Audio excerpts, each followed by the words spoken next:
Pokoke cocok regane gak masalah. Lho kok niku diperseni tak gak diutangi sampeyan. Mbok ditawani tok ya. Tapi temenan, didelok tasku. Sampeyan wae umpun ngeten Cak Trubus. Empun kei. Wah, iwak bandeng. Gowedhe. Sepurane kula kena asam urat. Sampeyan iwak napa? Sampeyan ngomong sak gelem sampean. Wah, gekno tempe. Seneng aku.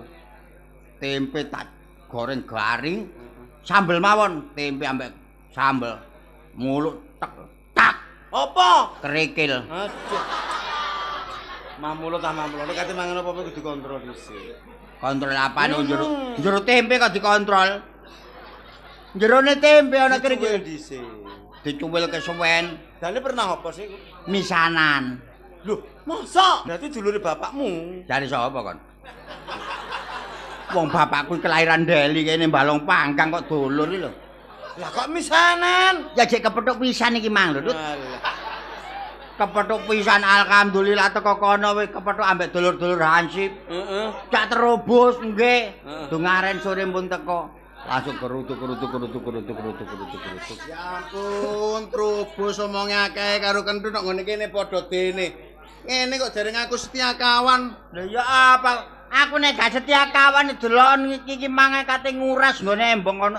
Tapi kenyataane kan gak ono Buktine babar apa? pisan. Ono masalah apa? Lah ngene lho kon tak kandhani aku kesusahan kepaten, Bos. Kon niku wong kepaten kok sumpek. Nek kepaten nyerang korean sumeten cek bul urip.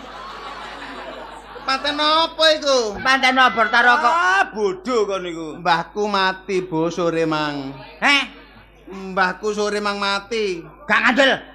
Gak ngandel sih. Dungaren. Dengaran sih, Bos.